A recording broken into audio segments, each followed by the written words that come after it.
Hej och välkomna till Auktionssnack med Bilweb Auctions. Jag heter Fredrik Nyblad.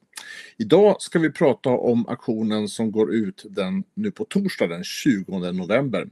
Och med mig har jag Johan Olander, välkommen. Tackar. Och Tore Tallhaug, välkommen du också. Tackar. Jag har en bekännelse att göra. Jag är avundsjuk på er två. För ni två har båda, så vitt jag minns i alla fall, om inte läget har ändrats, väldigt fantastiska garage bägge två.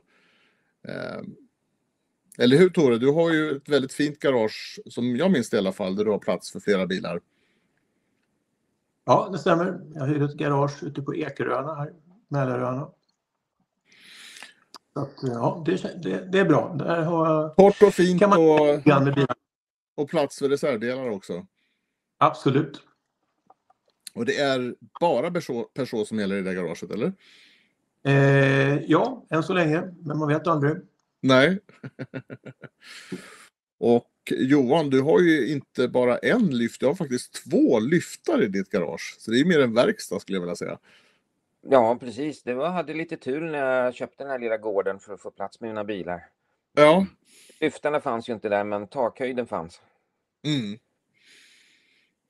Och det rekommenderar jag att köpa en sån där lyft faktiskt, om man har möjlighet både på takhöjd och ekonomiska resurser. Det blir ju också en förvaring. Ja, det är jättebra. Man får in dubbla bilar på samma yta. Jag har ju försökt köra tricket förut med hundkojor istället för att få in fler bilar på samma yta. Ja, det är ett bra trick. Hundkojor går in nästan överallt. Jag tänker innan vi fortsätter med veckans lista, om det var någonting som stack ut i förra veckans lista. Och där, Tore, så hade du bland annat besiktigat en Volvo 240 som har haft samma ägare i många år. Ja, den var lite speciell då. Den var ju såld ny i Holland och kom till Sverige då genom sin ägare. Han förvärvade bilen i början på 90-talet och har skött om bilen, och när han kom till Sverige då så hade han ju lite lättare att få tag i en del godis som han satte i den här bilen. Det var lite ovanlig också, för den var ju levererad med gasdrift ursprungligen. Så att han har ju liksom kört och underhållit den här bilen och uppdaterat den efter konstens alla regler. Så att trots många mil så var den i väldigt fint skick. Ja, jag tyckte det var roligt, för den har alltså gått 55 000 mil. Men tack vare att man har haft en ägare i så länge så var den ju ändå väldigt välvårdad, måste man säga. Absolut. Det är inte bara bilar som har gått väldigt kort som kan vara intressanta, utan det kan ju också finnas undantag som den här bilen. Absolut. Ja, den har ju sina årsringar, men motorn var bytt. Den hade bara gått 12 000 mil och fått en 5-växlad, nyare, lite modernare växellåda och så vidare. Så att, men det var en trevlig bil faktiskt. Mm. Och på den här veckans auktionslista så har vi 21 bilar, och där har vi ju en väldigt speciell Volvo, nämligen en Volvo Sport, eller en P1900 som de ju också kallas ofta. Och den har du besiktat också, Tore. Absolut. Och vad kan du berätta om historien på den bilen? Ja, den tillverkades 1956. Jag tror att den var färdig 30 augusti. Och sen tog det lite tid innan den kom ut i trafik då. Men den såldes så småningom upp till Bollnäs. Och på nyårsafton 1956 så hamnade den där. Och sen registrerades den in för trafik i januari 1957 då. Och sen så köptes den på 70-talet av en kille. Och då fanns bilen uppe i Östersund först. Den hamnade då nere i Mellansverige. Och sen i mitten på 80-talet så kom den till Småland. För att sen komma till Uppland in på 90-talet. Och relativt liksom orörd då, men någon gång under resans lopp så har den ju fått den här lite vitgråa färgen. För den var ju enligt chassiplåten då så har den ju färgnummer 29, vilket är ljusblå. Men den är omlackad vid något tillfälle. Men annars känns den väldigt liksom pur och originalig. Trevlig vagn. Mm. Det har ju varit lite omdiskuterat, men det sägs ju ändå att det var 67 bilar det blev. Och den har väl liksom just av att det inte blev fler än så har det väl på något vis, tycker jag, det är bara min känsla av att det var liksom lite sådär, det blev ett litet fiasko det där. Men jag tycker att det här är ju en otroligt häftig bil ändå om man tittar mer objektivt på den. Eller vad tycker ni? Jo, det tycker jag. Och den här har ju ett lågt chassinummer, det är nummer 15. Så den är ju... Alla har lågt chassinummer i fri. jo, då är det ju. Men ja, då är den här, jag tror att den är bland de, det finns väl ett par, tre äldre möjligtvis. Kvar då. Men just i och med att det har varit lite det här så kallade fiaskot och det skulle vara dålig kvalitet och allting sånt där, så tyckte jag ändå att den kändes liksom, jämfört med många andra 50-talsbilar stabil och solid liksom. Så att det där fiaskostämpeln tycker jag är dags att skrota det. Det är dags att skrota, helt klart. Jag håller med dig. Och jag tycker den är väldigt snygg i den här lite varma vita färgen också. Ja, jag håller med. Och snygg med röda inredningen, och den är ju i originalkulör då. Och ser snygg ut med suffletten på också, och även med nerfält. Så att, ja, men jag tyckte det är en väldigt charmig bil. Och lite sportambitioner som man hade då. Ja, ett väldigt spännande objekt i alla fall. Vi får se vad prislappen landar på den. För den är ju bilar som har en av de Volvo som absolut värderas högst, måste man ändå säga. Ja. Och sen har vi ju inte mindre än 2 Jaguar XK120 på listan också. Och en av dem har du och jag tittat på, Johan. Vad kan du berätta om den Fixed Head Coupé som vi har tittat på tillsammans? Jag kan ju säga så här i alla fall, att det här är ju en bil som är såld ny i USA och sen har importerats av den nuvarande ägaren som har ägt den i många år. Och han har ju gjort en väldigt grundlig renovering av den här bilen, och han har bland annat åkt på med endast en pall. Så har han ju suttit och kört ner till Frankrike för att få en ny läderklädsel. Och även instrumentpanelen i valnöt är ju då valnötsträ är ju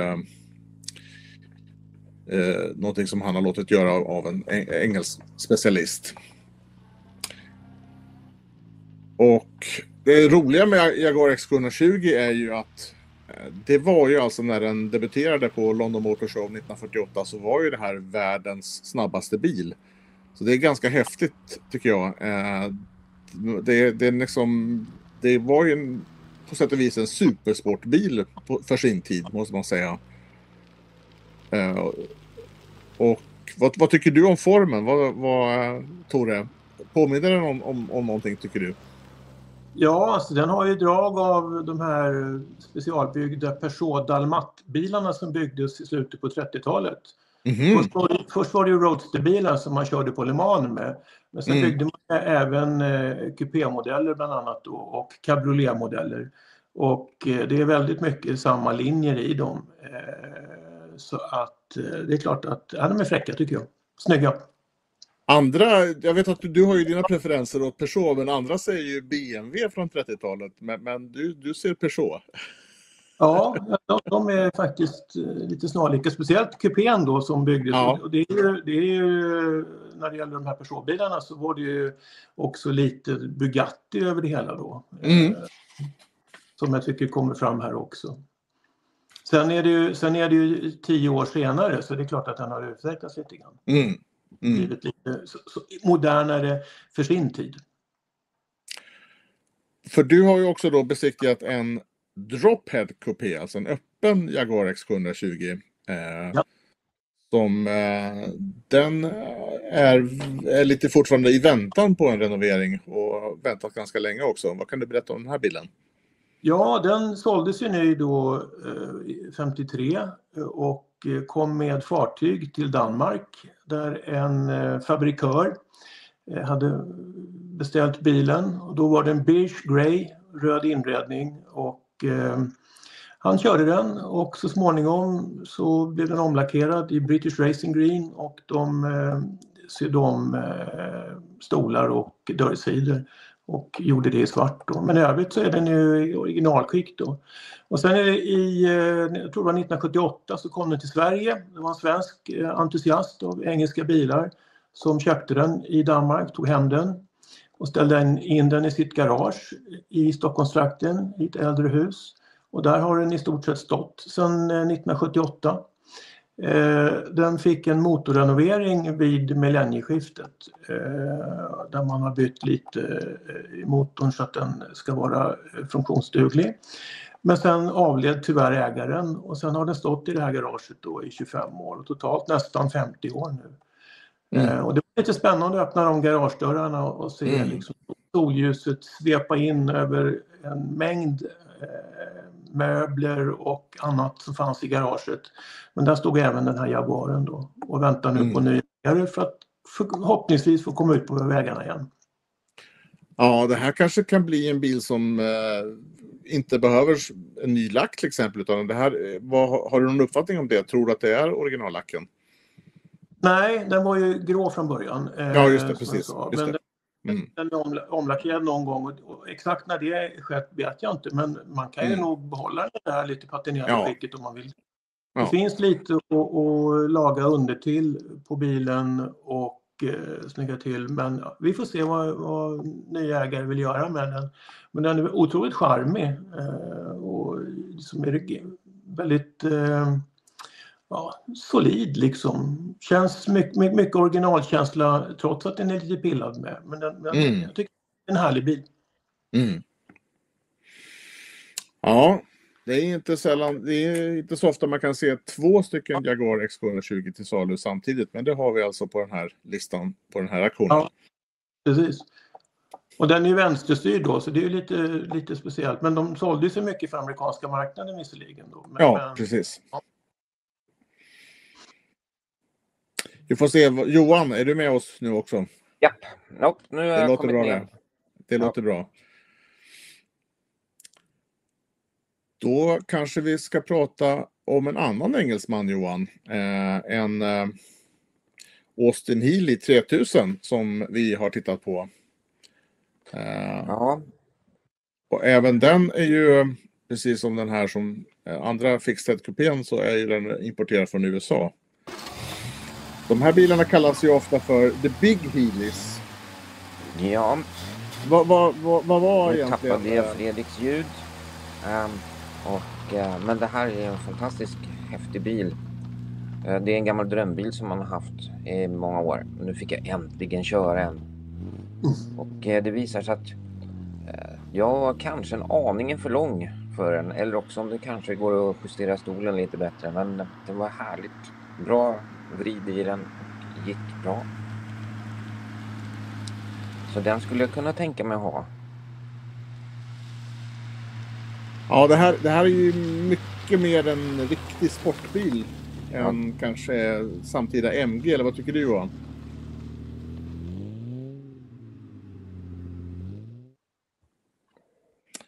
Jag ska se om Johan hör mig. Om jag frågar så här, Johan, vad tycker du om Austin Healey? Är det mer en riktig sportbil än MG till exempel? Där försvann Johan. Austin Healey, det var ju alltså ett samarbete mellan Donald Healeys företag och Austin. Det är ju från Austin som drivledaren kommer ifrån. Och det blev ju också i Austins fabrik som bilarna tillverkades. Ska vi se om Johan är med oss igen? Ja. Nej, Vad har du för relation till Austin Healey? Du sa att det var en drömbil. Är det här mer en riktig sportbil än en MG till exempel? Ja, det är ju en mer kraftfull bil. Det är väl snäppet häftigare faktiskt. Och, med en rak sexa i och ett mulligt ljud. För att den är lite mer rejäl än MG är ju lite enklare, lite lättare bil också. Men den kanske också är lite lättare att leva med. För det här är... Austin Healey 3000 där och dess föregångare, de är så himla tidstypiska och det är så himla mycket liksom British sportbil över det hela. Det är lite otroligt snygg form. också. Och ofta så är bilar som är snygga, de har ofta kort överhäng fram. Och det har ju verkligen den här bilen. Det brukar vara grundrecept för en snygg bil. Ja. Och sen går det ju alltid ner lite grann framför bakhjulet så man kan ha armbågen lite snyggt utanför på dörren där. Ja. Och sen ska man ju sitta på bakaxeln. Ja, det gör man ju nästan här också. Ja. Men det var ju nästan så att jag såg ditt huvud sticka upp över vindrutan där, Johan. Ja, jo men det var ju det. Och det var ju det jag sa då att jag kände mig nästan lite för lång för den. Ja. Och det gjorde det också lite knepigt att justera kopplingen rätt. Som man också kan höra på filmen lite grann. Att det är lite gubbigt. Härlig bil. Riktigt snygg. Jag tycker vi hoppar vidare till en lite mer modern britt. En Aston Martin DB9 som vi också har till salu på den här auktionen. Det här är ju tror jag, eller alla Aston Martin är ju väldigt speciella, men det här är kanske en en kommande klassiker en dag, vem vet. Det är ju naturligtvis inte speciellt många tillverkade, men också en väldigt speciell bil.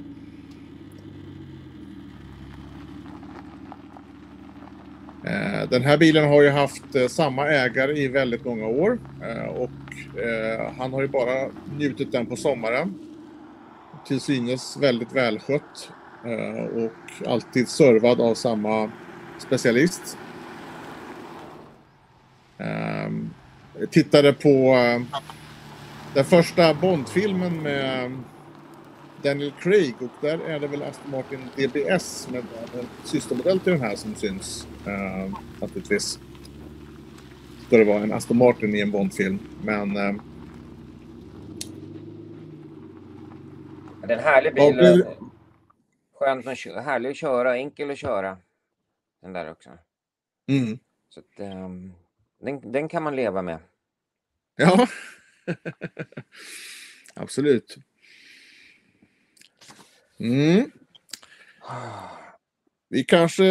Vi har en ljudlig suck från Johan som försvann där igen. Ska vi göra så att vi istället går lite vidare och tittar på hela listan på de här 21 objekten som vi har i auktion till den 20 november, torsdag den 20 november. Vi tar en titt på listan tillsammans, vi tre. Där har vi ju som sagt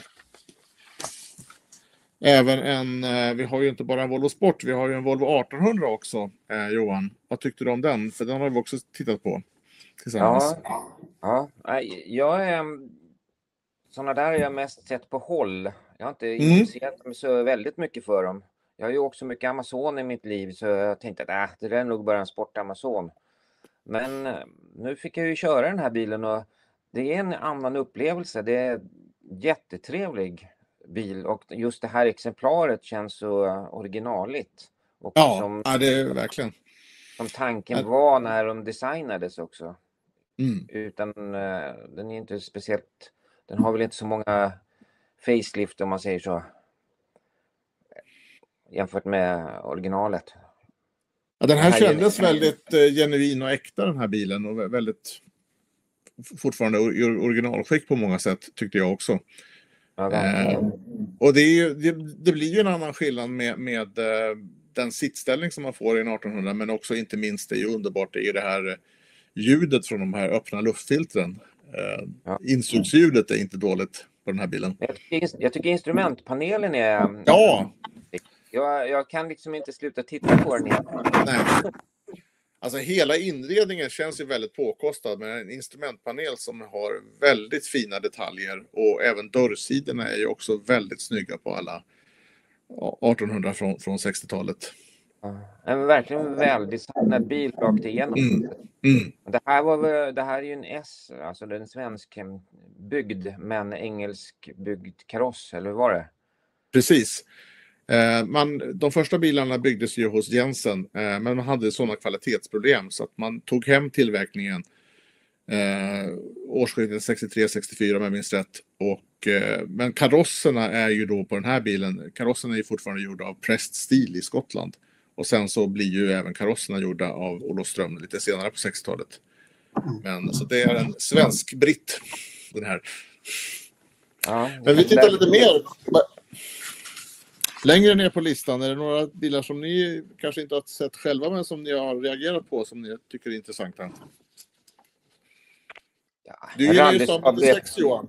Ja, en Rally Saab V4 har man ju alltid önskat sig. Ja. Och den här är ju ganska nära det som man vill ha. Så jag hade en sån 96 som en vanlig bruksbil ett tag. Och då insåg jag hur bra bilar det var. Det gick ju jättebra att köra mitt i vintern i snöstorm när alla BMW och Audi med feta däck åker i 60 km/h. Kommer man här med 155 däck och bara bränner förbi dem i snön. Det är härliga, det är roliga bilar och det finns ju mycket delar och grejer till dem också, så att det är en bra entusiastbil. Sen kan man ju då välja vilken typ man vill ha. Vill man ha lite mer original eller vill man ha lite rallystuk här? Ja, jag gillar de här sena 96orna. Som vi har till exempel den här 76an här till exempel. Det är kul med bilar som fick fortsätta tillverkas så länge, precis som Bubblan som liksom försöker hänga med i tiden. Försöker vara 70-talsbil. Ja, fast båda de här bilarna är ju inte helt original.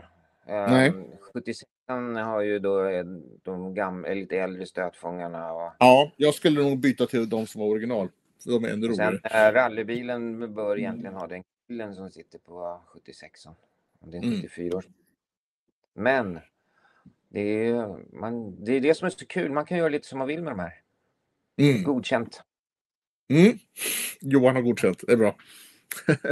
Om vi tittar lite längre ner. Vi har pratat om Jaguar. Vi har pratat om...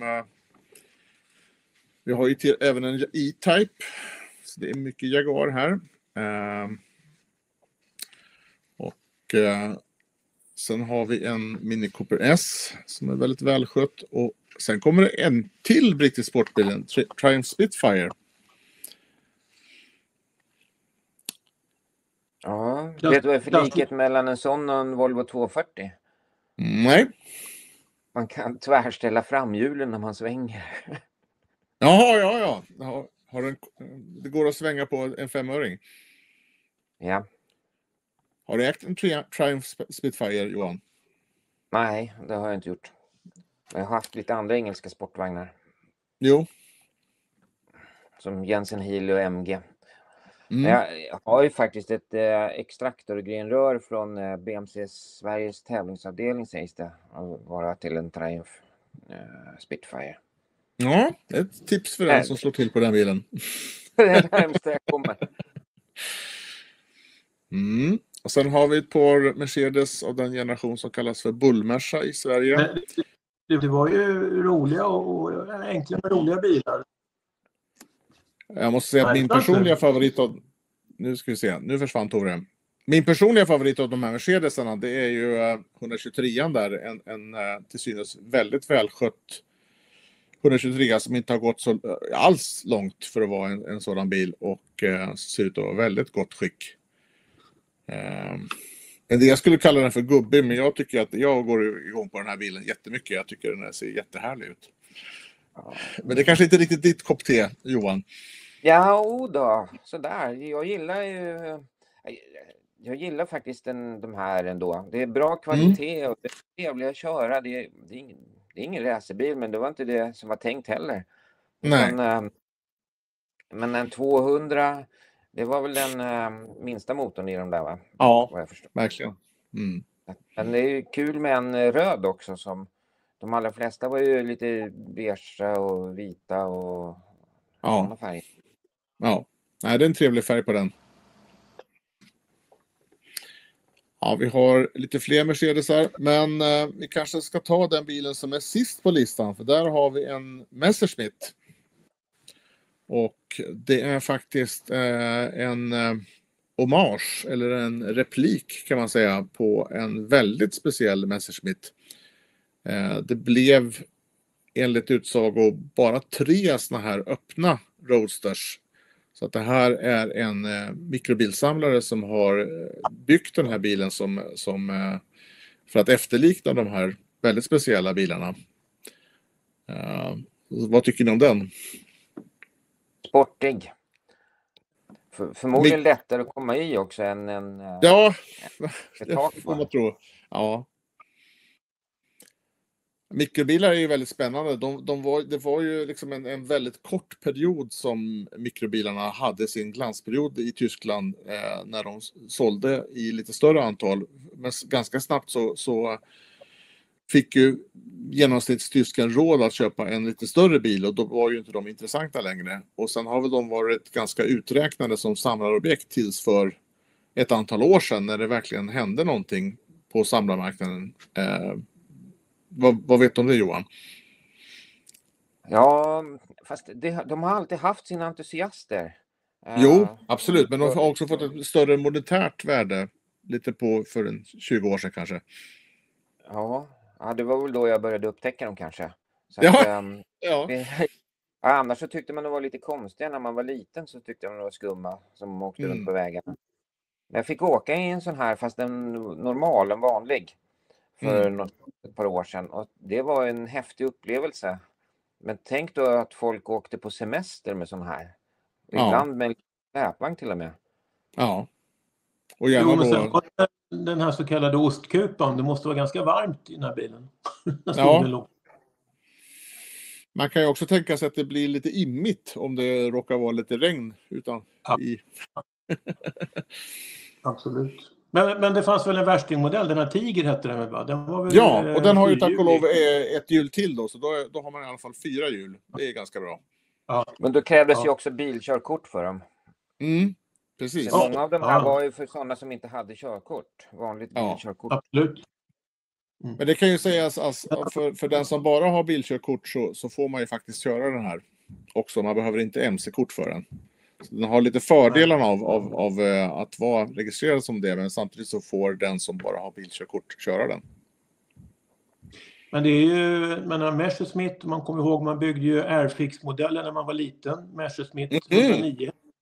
Ja. Flygplan. Det ser ju ut som man har kapat lite fram och lite bak och tagit bort vingarna. Och sen kör man ut dem som mikrobil istället.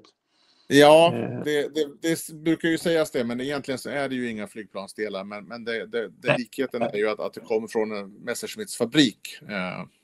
Absolut. Och man kommer ihåg när man var liten och var på Gröna Lund eller på Tivoli. Där hade de där svingoplan som flög runt. Det var ju också, såg ut som en Messerschmitt nästan. Ja, just det. Ja. Ja, det ska bli spännande vad att se. Vad är de där experterna brukar kallas för? Är det inte Messerschmitt? Det vill jag som expert hävda att det är, ja. Precis. Ja, en väldigt spännande lista tycker jag i alla fall som vi har nu till den 20 november på torsdag. Så avslutas auktionen hos oss på Bilweb Auctions. Och det är ju 21 väldigt spännande objekt. Vi får se. Och det har varit lite tekniska strul idag, men jag hoppas ändå att ni har fått säga det ni ville säga, Johan och Tore. Och tack för att ni var med. Tack Johan. Tack. Sändningen var lika spännande som listan. Ja, nästan lika spännande. Tack Tore Tallhagen då. Tack.